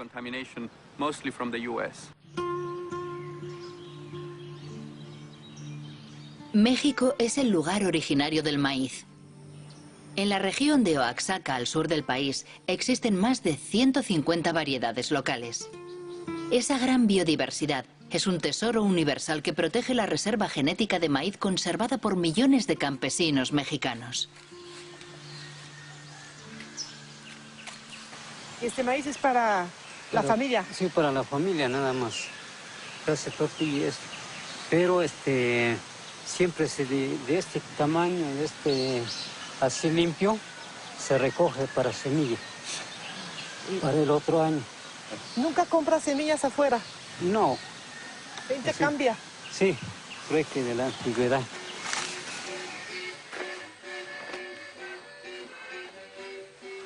Para proteger la diversidad de su maíz, México ha prohibido los cultivos transgénicos. Sin embargo, en el marco del Tratado de Libre Comercio firmado con Estados Unidos y Canadá, el país no puede impedir la importación masiva de maíz americano transgénico en un 40%. Destinado exclusivamente al consumo humano y animal, el maíz americano amenaza la producción local. Fuertemente subvencionado por la administración de Washington, el maíz industrial, como aquí se le llama, cuesta 2 veces menos que el maíz tradicional.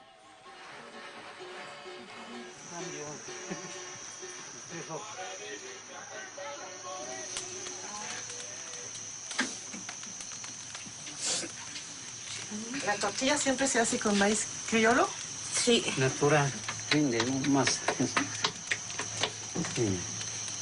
Y alimenta más porque es de la tierra pura.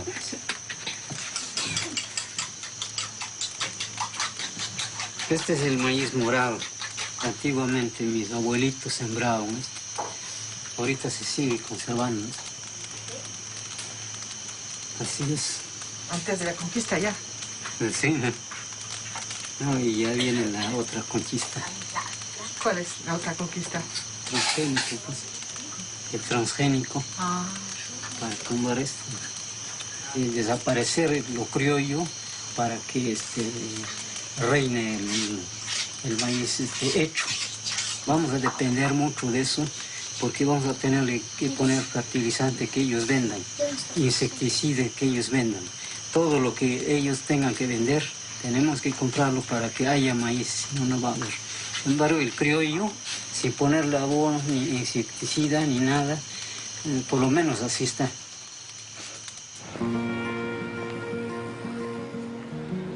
El artículo de Ignacio Chapela en Nature provocó una gran conmoción en México. El Instituto Nacional de Ecología confirmó la contaminación del maíz mexicano. Los genes Roundup Ready y BT se han encontrado en el maíz de 5 regiones del país. ¿Qué ocurrirá si el maíz transgénico se cruza con las variedades tradicionales? La doctora Elena Álvarez llevó a cabo la experiencia con una flor local. Introdujo el mismo gen en varios ejemplares de la planta y después observó su crecimiento. Nosotros hemos visto que aún 2 plantas idénticas genéticamente, es decir, tienen todo el genoma idéntico, todos los cromosomas son igualitos y tienen el mismo transgen, pero este transgen está localizado en diferentes sitios, ¿no? Y sin embargo, cuando vamos a analizar el fenotipo, es decir, la forma floral que tienen estas plantas, algunas de ellas son idénticas al tipo silvestre, es una flor normal con 4 pétalos, 4 sépalos que están abajo, y otras son flores aberrantes. Tiene pelos ectópicos, tiene pétalos también con formas raras, y algunas de estas flores pueden llegar a ser completamente monstruosas. Y la única diferencia entre esta y la que parece silvestre es la localización del transgén, que se insertó en otro sitio por casualidad. ¿Por qué es preocupante? En México, una vez que estas semillas sean liberadas al ambiente, es muy probable que los transgenes vayan y se inserten en los genomas de las razas criollas mexicanas. Esto no se puede controlar. Una vez que se libera al ambiente y que hay entrecruza, que la va a haber porque el maíz se poliniza abiertamente por viento, entonces el fondo genético del criollo puede hacer que el mismo transgen tenga efectos distintos, ¿sí?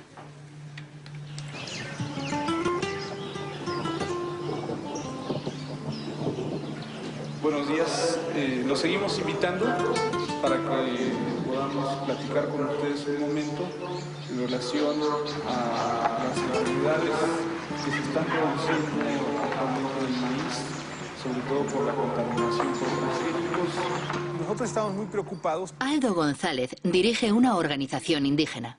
Desde hace 2 años realiza una campaña informativa en las comunidades de Oaxaca. Los temores expresados por la doctora Elena Álvarez ya han sido verificados sobre el terreno. Yo voy a mostrarles ahora algunas imágenes de plantas de maíz que hemos encontrado aquí en la región de la Sierra Juárez y que nos gustaría saber si ustedes las han visto, ¿no? Opa, estas no son. Aquí en esta imagen, por ejemplo, podemos ver cosas raras. Esta planta pues tiene una rama por aquí y otra rama por acá. Las milpas normalmente no salen así. Digamos, sale una hoja y arriba sale un jilote, ¿no? En este caso están saliendo 3 jilotes sobre una sola hoja. Son monstruos. Esa planta nosotros la enviamos a un laboratorio de biotecnología para que detectaran si tenía presencia o no tenía presencia de transgénicos y desgraciadamente nos dio positivo. Miren, plantas como esta las hemos encontrado sobre todo en la calle, en algún jardín, porque seguramente alguien fue a comprar el maíz a la tienda y pues iba caminando y se le cayeron algunos maíces y esos maíces crecieron, ¿no? Y entonces de esa manera es como se puede producir la contaminación a las plantas nativas de maíz. Lo que yo entiendo que en el futuro, si se deja que esto se prolifere dentro de los cultivos de los campesinos, al rato nosotros vamos a tener que comprar maíz porque nuestro maíz ya no va a servir. Es preocupante. ¿Qué debemos de hacer? ¿Cómo le vamos a hacer, no? Una de las recomendaciones que nosotros estamos dando es que si nosotros vemos cosas raras en algún momento, pues le quitemos la espiga, ¿no? Porque la espiga es donde sale el polen. Entonces decimos aguas, ¿sí? Tenemos que ser más vigilantes con nuestras milpas. ¿No le parece que puede ser una estrategia de una compañía como Monsanto lo que no puede alcanzar a nivel legal, lo alcanzas a través de la contaminación? Y nosotros pensamos en un momento dado que la contaminación incluso puede ser hecha a propósito. Si el lugar de origen del maíz está contaminado, ¿qué importa si otro lugar del planeta se contamina? Entonces, ¿esto a quién beneficia? Solamente a las empresas transnacionales como Monsanto, ¿no? ¿Cómo reaccionó Monsanto a la publicación del artículo de Ignacio Chapela sobre la contaminación mexicana? Los golpes bajos de Monsanto y el despido del profesor de Berkeley, firmado por Jonathan Matthews, director del GM Watch, un servicio de información sobre los transgénicos con sede en el sur de Inglaterra.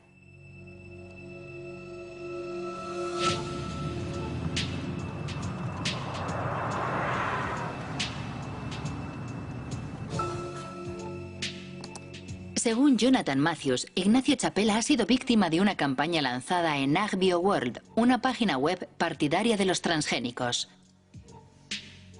La víspera de la publicación del artículo de Nature, una tal Mary Murphy envió un email que AgBioWorld distribuyó entre miles de científicos de todo el mundo. Decía así: los activistas sin duda van a hacer correr el bulo de que el maíz mexicano ha sido contaminado por genes de maíz transgénico. Al día siguiente, una tal Andura Smetasek envía un segundo email. Ignacio Chapela, activista antes que científico. Es verdaderamente una campaña de difamación. Los 2 primeros días entran en escena Murphy y Smetasek. A continuación, otros científicos reaccionan diciendo: tenemos que hacer campaña contra eso. Tenemos que inundar Nature con emails que digan que ese estudio no es serio.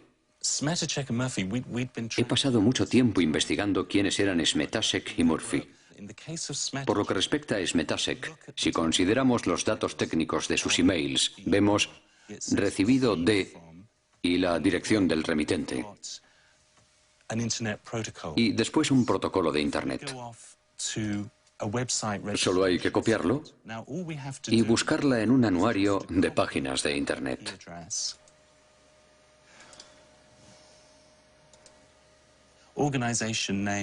Y descubrimos que la propietaria es la compañía Monsanto de San Luis. En cuanto a Mary Murphy, dejó algunas pistas que me permitieron llegar hasta ella.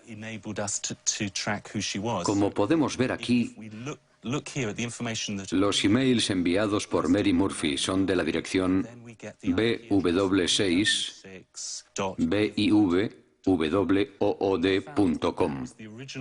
Investigando, descubrimos que bitboot.com es el nombre de una agencia de comunicación llamada Group Vivin y que entre sus clientes se encuentra Monsanto. Falsos científicos. ¿Realmente son golpes bajos? Sí, podemos hablar de métodos muy sucios que pisotean la ética más elemental. Demuestran que se trata de una empresa capaz de cualquier cosa por imponer sus productos en todo el mundo, incluida destruir la reputación de todos aquellos que se pongan en su camino. La prensa británica se hizo eco de las acusaciones de Jonathan Matthews, pero Monsanto ha preferido ignorarlo. Mientras continúa su imparable ascensión, la firma defiende su visión de un mundo transgénico que supuestamente resolverá los problemas del hambre y el medio ambiente en perfecta armonía. La experiencia práctica demuestra claramente que la coexistencia entre la agricultura transgénica y la agricultura convencional o biológica no solo es posible, sino que existe de forma pacífica en todo el mundo.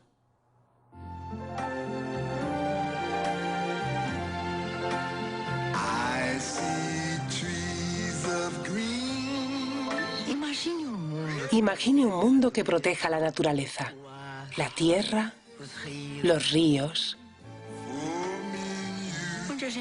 donde la gente pueda producir maíz con menos productos químicos y sin matar los bosques.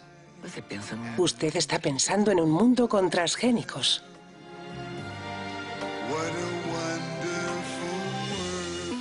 Una iniciativa de Monsanto con el apoyo de la Asociación Brasileña de Nutrición.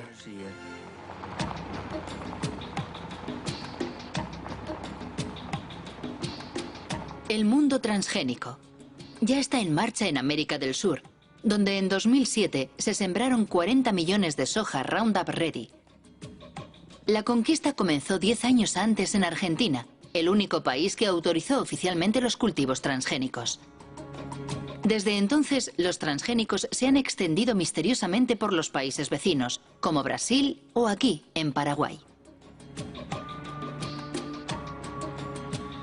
En 2005, el gobierno paraguayo legalizó finalmente los cultivos clandestinos para salvar sus exportaciones de soja, especialmente a Europa, donde el etiquetado de los transgénicos es obligatorio.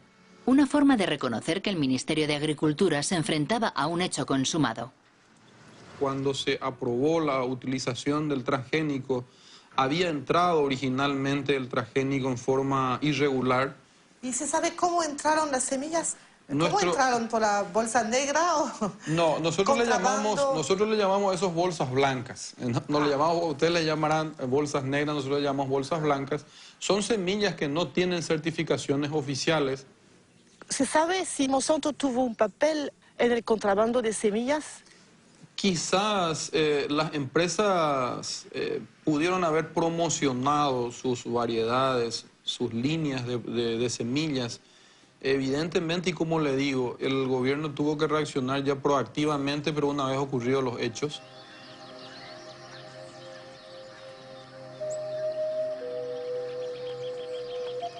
Sea cual fuere su origen, el contrabando fue un buen negocio para Monsanto. Desde que los cultivos fueron legalizados, la compañía ha conseguido que los productores paguen derechos por cada tonelada de soja producida.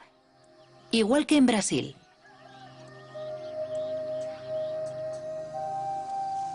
Desde entonces, la deforestación avanza imparable en Paraguay, expulsando a la fuerza a los pequeños campesinos que se niegan a abandonar sus pequeñas parcelas.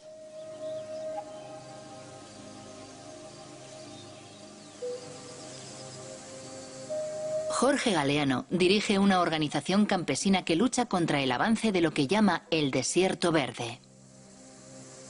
Así como estamos teniendo acá una muestra de lo que es el sojal. En realidad es solamente un monocultivo que destruye todo lo que está a su paso, ¿verdad? Entonces, estos eran totalmente bosque y, digamos, parte de la agricultura familiar campesina, que conviven con las plantas, con los árboles, ¿verdad? La mandioca, el maíz. ¿Le parece, Jorge, que el monocultivo transgénico puede convivir con las producciones de los pequeños campesinos aquí? Nosotros estamos seguros que no. No puede convivir, no son compatibles. Es una guerra silenciosa que va eliminando comunidades campesinas, familias campesinas, biodiversidad que tenemos en el campo. Esta trae muerte, trae pobreza, trae enfermedades y la eliminación de todos los recursos con que nosotros contamos para sobrevivir. Actualmente por todo el país se fumiga Roundup, con avionetas o con abonadoras llevadas por obreros agrícolas sin ninguna protección. Se fumiga justo hasta la puerta de las casas o cerca de los cultivos de supervivencia de los pequeños campesinos. Todos los años se destruyen cosechas y miles de personas son contaminadas. Como esta familia rodeada por los transgénicos de Monsanto. Los padres están preocupados por su hijo Pedro, que todos los días tiene que atravesar los campos de soja para ir a vender las tortillas de maíz que hace su madre.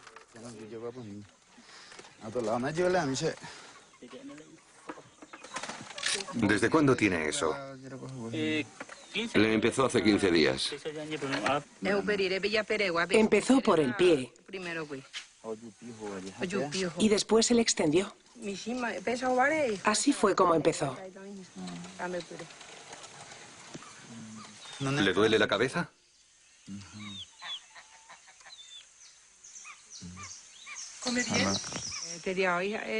Muy poco. Hoy no ha querido comer lo que le preparé. Solo ha tomado un zumo. ¿Y su hermano? Él come mejor, pero es difícil. Así es, vivimos. Tomamos el agua, intoxicado. muriendo de nosotros 60 patos con ganso. Ahí viene y enseguida cae y muere. Porque allá se pasaba, se mata todo. Ahí en la altura. Y cuando llueve viene el agua y el pato vive por el agua. Y por eso. En Paraguay, el 2% de la población posee el 70% de las tierras cultivables y con los transgénicos la concentración no deja de aumentar. Las 3/4 partes de los productores de soja son extranjeros que invierten su dinero en el nuevo oro verde. Con la crisis de las vacas locas y la prohibición de las harinas animales, y más recientemente, con la pasión por los biocarburantes, el precio de la soja se disparó provocando una avalancha de los cultivos Roundup Ready. Según el último censo de Paraguay, 100.000 personas abandonan cada año el campo para instalarse en los suburbios de las grandes ciudades. La mayoría huye de la soja transgénica de Monsanto, destinada a alimentar los pollos, las vacas y los cerdos de Europa. Ñaña, imítala sobre el modelo de producción. Vamos a hablar del modelo de producción de soja transgénica promovido por Monsanto. Es una empresa multinacional presente en el mundo entero, cuyo objetivo es controlar toda la producción de alimentos en el mundo. ¿Y cómo? A través de la implementación de una agricultura sin agricultor. El resultado es que nos priva de nuestra soberanía alimentaria, es decir, de la posibilidad de alimentarnos por nosotros mismos, sin depender de nadie para hacerlo. Por eso decimos que tenemos que luchar por nuestra soberanía, tenemos que luchar por nuestras tierras, tenemos que defender nuestra comunidad, tenemos que defender nuestra familia, tenemos que defender nuestro país. Mi familia vive en la ciudad y yo no quiero ir allí. Por eso, yo vivo aquí, porque en la ciudad hay que comprarlo todo, hasta la comida. Mientras que aquí, lo que sembramos es nuestro. Podemos comer lo que queremos, cuando queremos. Mientras que en la ciudad no podemos comer lo que queremos. Quiero añadir que el combate de estas familias por su supervivencia nos concierne a todos. En 2007, Monsanto tenía 18.000 empleados en 50 países. Mientras, sus acciones en bolsa no han dejado de subir y sus beneficios alcanzaron $1.000 millones. Entre sus accionistas se encuentran fondos de pensiones, bancos, pero también cientos de miles de pequeños accionistas.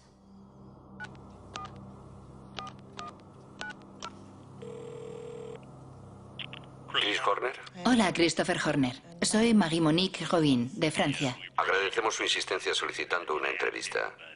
Pero hemos tenido algunas conversaciones internas y no hemos cambiado de opinión. De forma que no tenemos ninguna razón para participar en su documental, porque sospechamos que no será muy positivo para nosotros.